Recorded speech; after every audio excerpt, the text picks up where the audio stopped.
Recording in progress. Alors, bienvenue sur la formation développement personnel où je vais vous expliquer à travers. Alors, j'explique toujours avec mon expérience ce que j'ai appris et ce que j'ai vu comme résultat. Donc, c'est à travers mon expérience personnelle, mais à travers aussi mes mentors. J'ai plusieurs mentors. J'ai pas mal d'expérience. Ça fait 11 ans que je suis entrepreneur. J'ai monté des réseaux de milliers de personnes. Donc, je peux parler de certaines choses avec grand plaisir de vous le partager. Et donc là, on va parler de pourquoi il faut perdre et de tout ce que j'ai appris, mais ça va même des fois dans la vie plus, on va dire, privée, parce que ça touche de toute façon tous les secteurs. Et l'avantage du développement personnel, en fait, pour moi, le développement personnel ne sert qu'à une chose. Vous montrer que tout est déjà en vous, c'est juste que vous ne l'avez pas imbriqué correctement, et vous faire bien imbriquer les choses et vous faire gagner confiance en vous et que vous allez croire que vous allez pouvoir y arriver. Pour moi, le développement personnel ne sert qu'à ça. Ça va peut-être vous aider à quelque chose, à régler des blessures, des traumas, des choses comme ça, évidemment. Mais le développement personnel, c'est de vous montrer que tout est déjà en vous pour avoir la vie que vous souhaitez avoir. Ça ne sert qu'à ça pour moi de base. Après, ça a tellement été galvaudé et détourné en mode trop gourou, donc faites attention à qui vous écoutez. Je trouve ça très important à dire. Le sujet de ce soir, c'est de tout ce que j'ai appris. C'est que parfois, pour avoir la réussite qu'on veut, il faut se prendre des grosses calades, il faut perdre. Et je vais vous expliquer tout ça.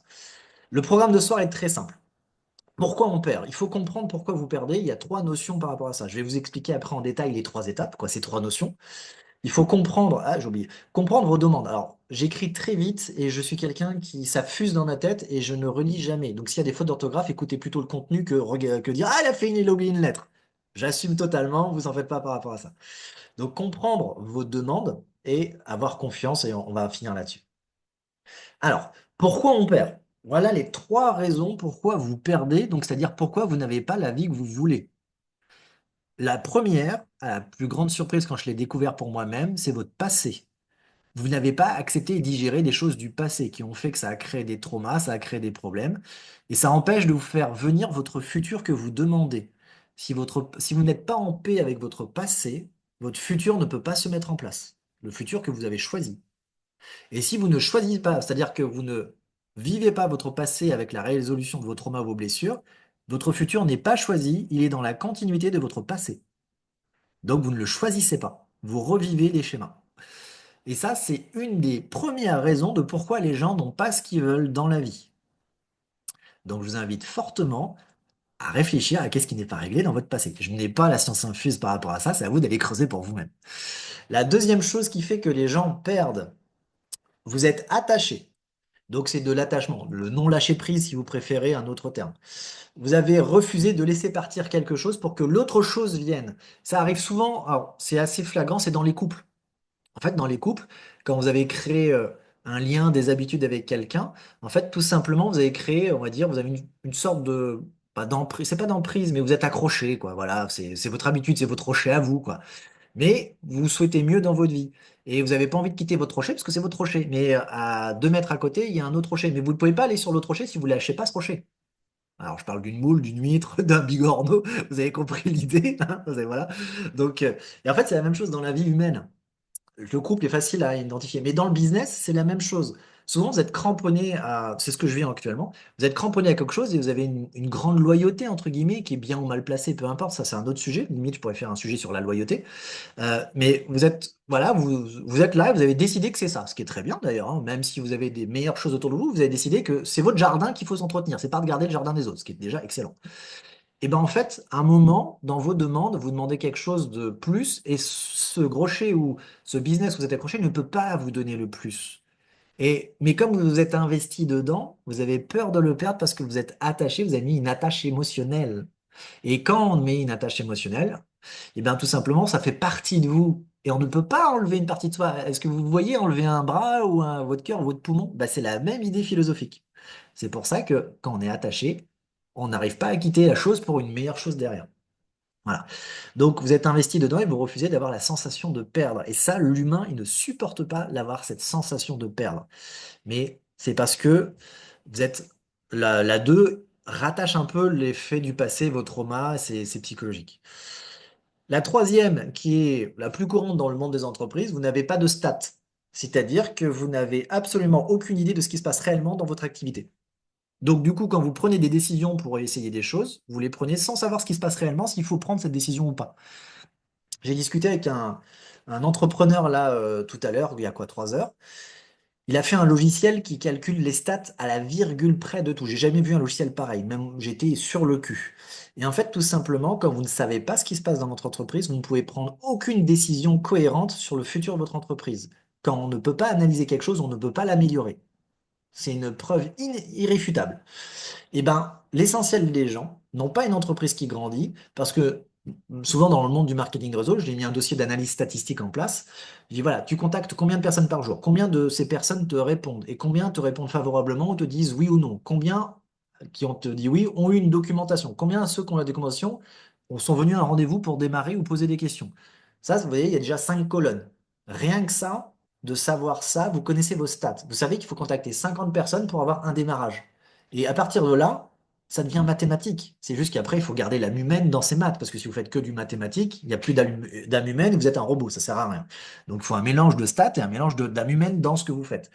Et dans les très grosses entreprises, pour avoir travaillé avec Schneider Electric, pour avoir travaillé avec des boîtes, il y avait des 50, 60 salariés, ils savent, pas à la virgule près, mais ils savent tout ce qui se passe dans l'entreprise, le coût, l'entretien, combien ça coûte, l'électricité qui a augmenté, combien ça va mettre en plus ou en moins, les marges sur les produits.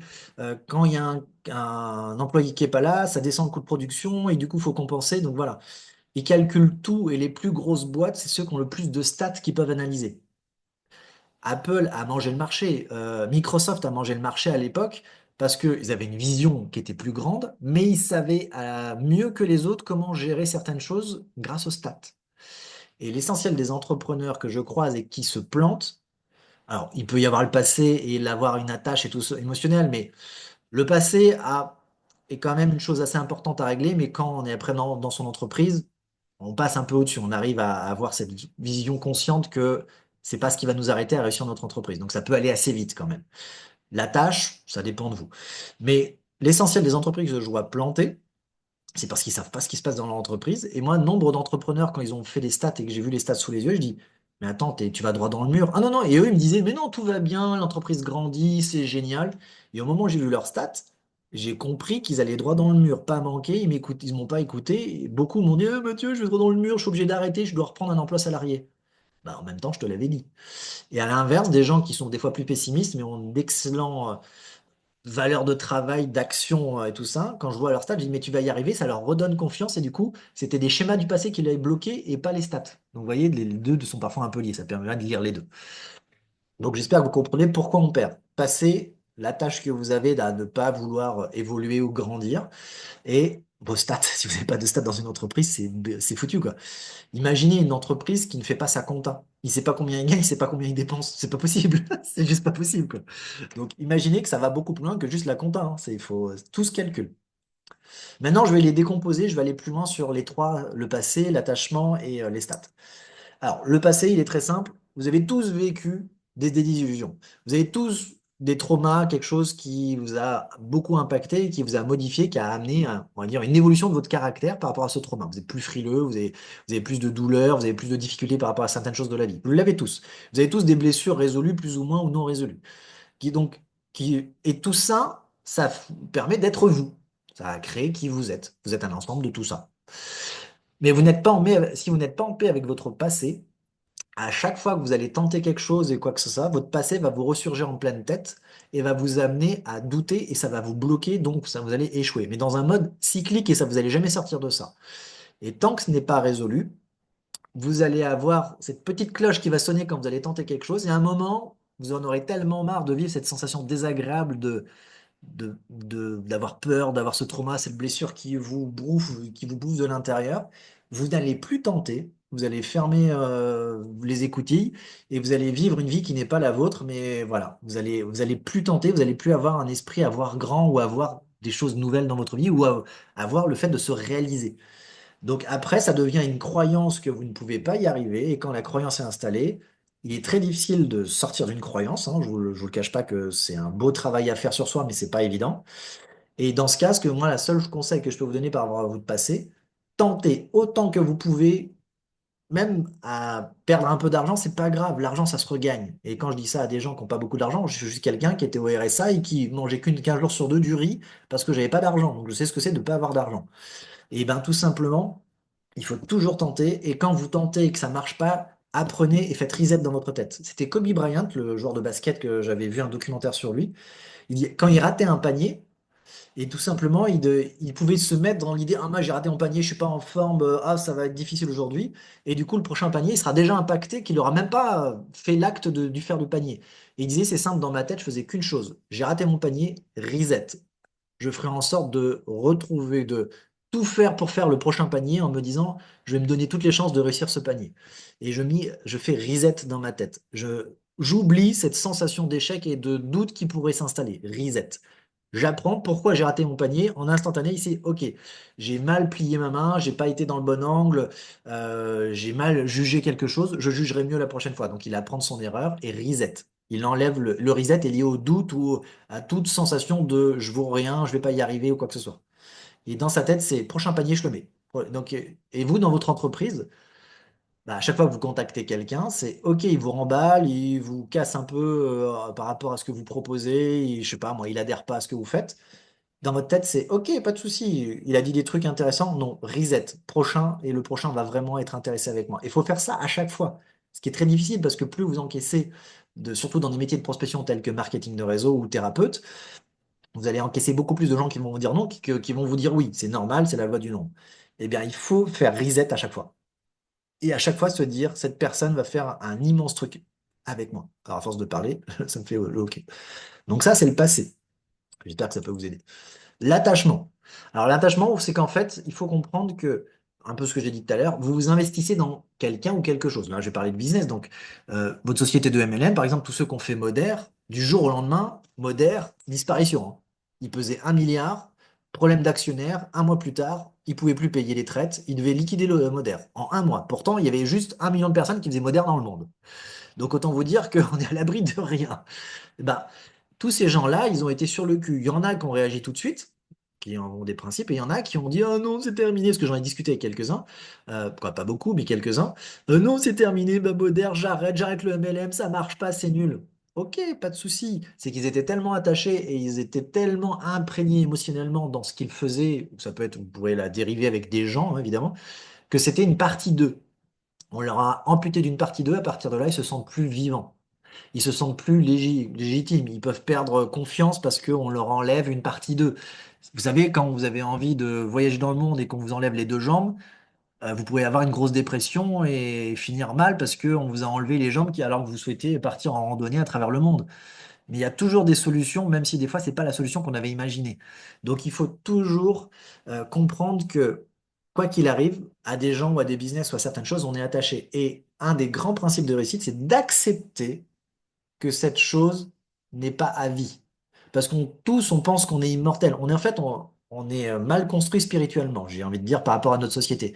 On vit comme si on était immortel. Notre âme est immortelle, pour moi, ça y a pas de souci, mais notre corps biologique n'est pas immortel. On est bien d'accord là-dessus. Et en fait, on construit comme si on était immortel. Donc, du coup, on construit en mode, ça serait tout le temps avec nous. Ça, c'est une erreur. Il faut, spirituellement, en tout cas, même dans le business, le mettre, accepter que ça fera une partie de votre vie, une grande partie de votre vie peut-être, mais il faut accepter aussi que des fois, perdre quelque chose avec qui on a investi beaucoup de choses, beaucoup d'énergie, beaucoup d'émotions, de sentiments, quand on veut quelque chose de différent, qu'on veut une certaine évolution, il faut peut-être bah, du coup l'enlever pour mettre cette chose que vous avez demandé.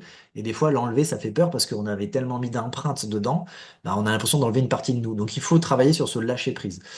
Il est, euh, il est à moi, il est à vous en fait. Voilà, vous êtes vraiment dans un principe, c'est à moi, c'est une partie de moi. Mais quand il doit partir, et s'il doit partir, si vous n'acceptez pas ce lâcher-prise, parce que pour X raison, c'est au-delà de vous, vous pouvez vous bloquer et rentrer dans un processus de grosse déprime, voire dépression, et ça peut aller très loin quand on vous enlève quelque chose où vous êtes imprégné, que vous n'étiez pas prêt à le perdre. Donc et très souvent, les gens qui résolvent le passé, qui sont en paix avec leur passé, ont des grandes réussites et osent beaucoup plus dans la vie, et bizarrement, la vie leur amène très vite.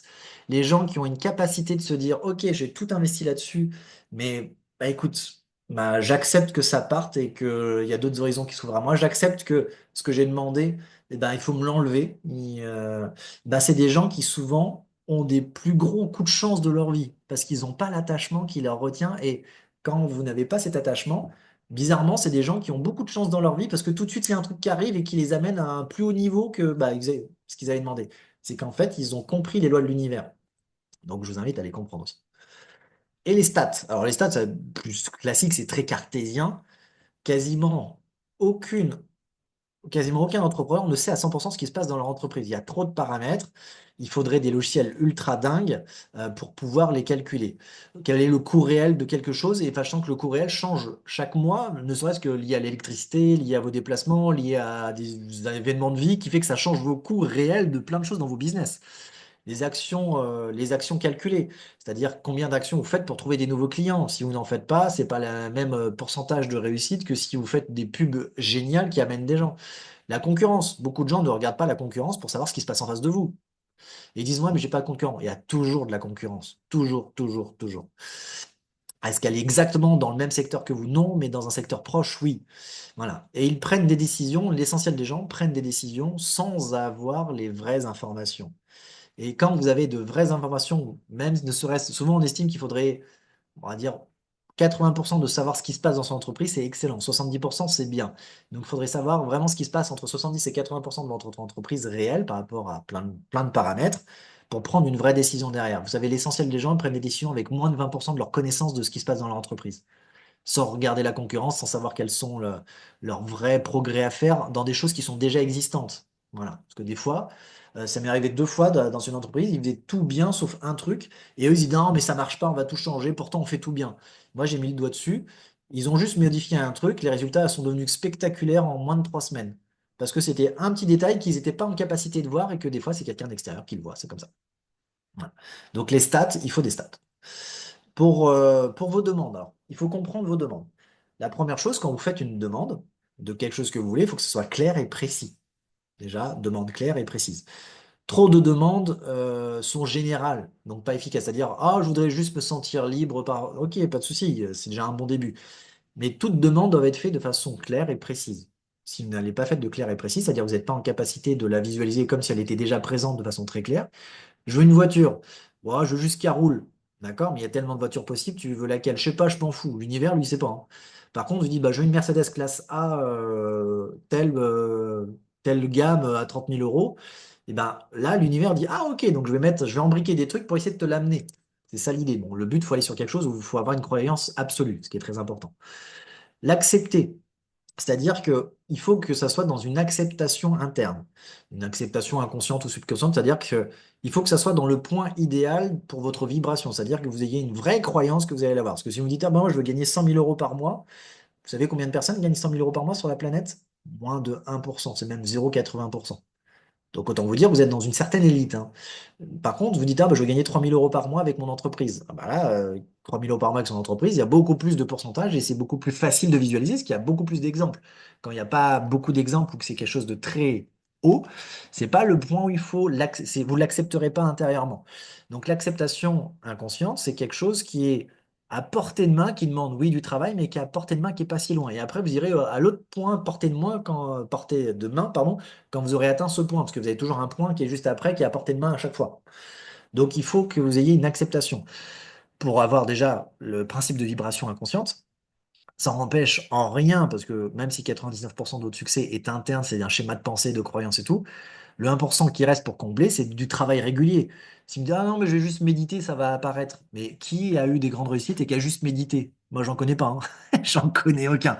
Ils ont bossé sans et oh, hein. Donc, il faut aller faire les bonnes actions avec les bonnes méthodes et avec le bon état d'esprit. C'est les trois bonnes. Voilà. Donc l'objectif, c'est aussi visualiser des actions cohérentes par rapport aux trois bonnes. Bonne action, bonne énergie, et ainsi de suite. Et le troisième, dans vos demandes, il faut laisser la place. Donc on revient sur l'attachement. Il faut accepter que ce que vous avez demandé une nouvelle rencontre humaine, vous avez demandé que votre business grandisse. Bah, il faut peut-être, et là je l'ai vécu en MLM, lâcher le réseau que vous avez, c'est-à-dire que tous ceux qui sont avec vous, ils doivent peut-être tous abandonner pour faire venir les trois vrais qui vont arriver et faire un réseau 1000 fois plus conséquent, parce que ces trois personnes vous empêchent de voir ces trois autres personnes. du vécu, ce que je vous dis. J'étais tellement sûr que bah, c'est mes leaders et tout. Je voulais pas les lâcher, je les tenais un peu alors qu'ils avaient déjà commencé un peu à décliner et tout ça. Je prenais tellement d'énergie. Et au moment où ils sont partis, ça m'a mis un coup. Et en fait, je me suis dit, bon, bah, on va en trouver d'autres. J'ai lâché. Et là, j'ai trouvé mes 3 premiers leaders de mon première entreprise de marketing de réseau qui m'a amené à des premiers niveaux des 100 plus grands leaders français. Voilà. Et si j'étais resté à essayer de tenir ceux qui voulaient partir, chose qu'on fait souvent, ben les 3 autres seraient pas venus. Et j'aurais jamais pu dire que j'aurais été dans les 100 plus grands leaders français.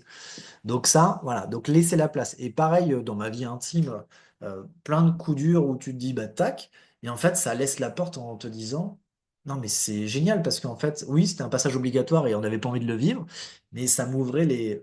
C'était obligatoire pour avoir mieux après. Mais on le voit que bien après, surtout quand on a mis beaucoup d'énergie émotionnelle dans cette chose qu'on ne peut pas lâcher. Donc voilà, il faut laisser partir des fois pour débloquer des grosses situations. Et ça, c'est très difficile pour beaucoup, beaucoup, beaucoup. Ça a été très difficile pour moi sur plein de points. Donc voilà. Et les stats, non, pof, la demande. Voilà, le plus dur, c'est qu'il faut avoir connaissance du processus. Si vous ne connaissez pas ce processus que je viens de vous étaler, évidemment, vous allez bloquer quelque part parce que c'est dans la compréhension qu'on peut, on va dire, conscientiser et améliorer votre situation. Donc, il faut avoir confiance en lui. Le processus, c'est-à-dire l'univers, si vous souhaitez ce terme, travaille toujours pour vous et vous donner ce que vous exigez, à condition que vous y mettez la bonne vibration, que vous soyez avec les bonnes méthodes et que vous soyez, on va dire, aligné inconsciemment aussi. Ça va avec la vibration. Voilà, donc il dépend de votre croyance en vous. Peu importe qui vous êtes et d'où vous partez, il faut que la première chose que vous travaillez, c'est votre confiance en vous, votre croyance que peu importe là où vous voulez aller, vous allez y arriver. Que vous allez en chier, que vous allez faire différemment des autres, que ça va être beaucoup plus compliqué, on s'en fout, on se compare pas. Mais acceptez ce chemin que vous allez y arriver et que vous acceptez que il y aura des choses à lâcher, vous acceptez qu'il y a des choses qui vont vous impacter, il y a des choses qui vont vous remettre en cause profondément parce que c'est obligatoire pour comprendre la suite logique. Et le seul moyen, par exemple, que l'univers a compris pour vous, par exemple, vous souhaitez développer la patience. Vous dites, bah, j'aimerais bien développer la patience. Quel est le meilleur moyen de développer la patience? D'amener des actions, d'amener des événements de vie qui vous obligent à être patient pour l'apprendre. Il va pas vous donner la patience, ça y est, c'est intégré. Non, non. Il est obligé de travailler sur un principe de mérite, c'est-à-dire, ok, tu veux travailler ta patience, bah, je vais te mettre des trucs qui vont te bloquer pendant des semaines entières pour comprendre si vraiment tu as cette patience et ce lâcher prise de patience. Et c'est pareil pour tous les éléments que vous souhaitez dans votre vie. Il va vous d'abord vous tester, savoir si vous le méritez vraiment. Je voudrais quelqu'un de merveilleux et il vous envoie quelqu'un de toxique juste pour savoir si vous êtes encore attiré par ce style de personne et si vous êtes en capacité de dire non. Ah, ça y est, t'as vu que c'était quelqu'un de toxique et cette fois-ci, tu t'es pas fait piéger, donc on va te donner quelqu'un de bien cette fois-ci. La vie vous teste tout le temps pour savoir si vous le méritez. Quand j'avais compris ça aussi, ça m'avait beaucoup changé. Donc voilà, voilà, il dépend de votre croyance, il faut résoudre votre passé parce que si vous avez aussi des blocages, il y a des choses non résolues dans votre passé, il faut comprendre l'attachement avec le lâcher prise qui va derrière, qui est pas toujours évident, et comprenez que il faut aller le chercher. Oui, si vous structurez, vous guérissez des choses intérieures, mais après, il faut aller le chercher. Rien ne vous sera donné tout cuit, hein, ça c'est clair. Il faut aller le chercher, et si vous ne comprenez pas la loi d'attraction qui est un peu trop galvaudée pour moi, c'est une loi d'action au mérite. C'est-à-dire que si vous souhaitez avoir ça, il faut que vous soyez d'abord actif avec la bonne vibration pour que la vibration, l'attraction vous dise, OK, tu me prouves par tes actions et ta vibration derrière tes actions que tu le mérites, donc je te l'envoie. Et souvent, les gens disent, ah, mais c'est bizarre, j'ai beaucoup de chance, j'ai des synchronicités, c'est juste qu'ils sont actifs de la bonne façon. Voilà. Donc voilà, j'ai fini. J'espère que vous avez apprécié. Je vais arrêter l'enregistrement.